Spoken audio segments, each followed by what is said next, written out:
Late again! Edward laughed. After James had finished his work, he went back to the yard and puffed onto the turntable.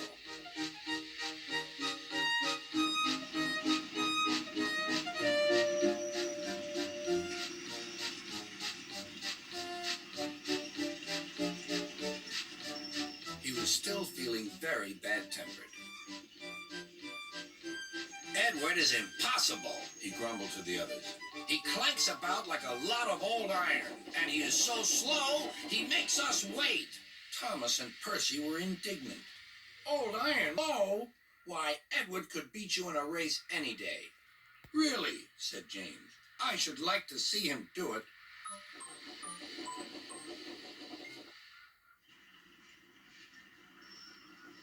Next morning, James's driver was suddenly taken ill.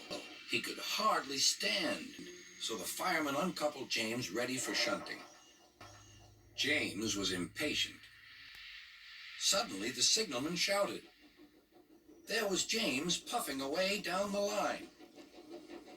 All traffic halted, called the signalman. Then he told the fireman what had happened. Two boys were on James's footplate fiddling with the control. Phew.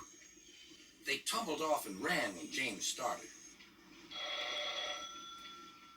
The signalman answered the telephone. Yes? He's here. Right. I'll tell him.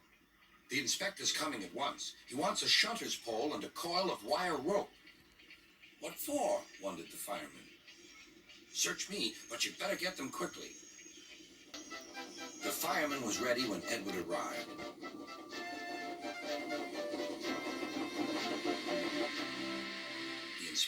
The inspector saw the pole and the rope. Good man, jump in. We'll catch him, puffed Edward. James was laughing.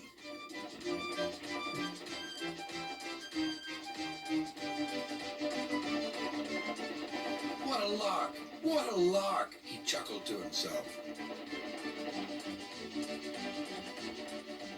Suddenly, he was going faster and faster.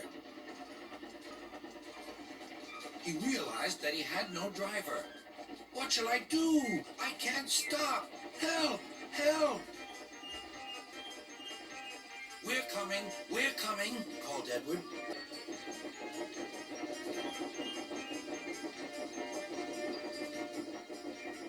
Edward was panting up behind with every ounce of steam he had. At last, he caught up with James.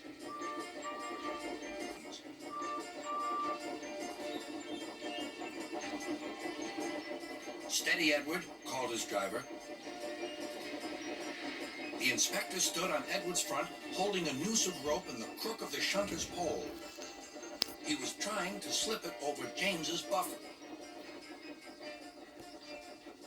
The engines swayed and lurched. At last, got him, he shouted. He pulled the noose tight. Gently braking, Edward's driver checked the engine speed, and James's fireman scrambled across and took control. So, the old iron caught you after all, chuckled Edward. I'm sorry, whispered James. Thank you for saving me. You were splendid, Edward. That's all right, replied Edward. The engines arrived at the station side by side. Sir Topham Hatt was waiting.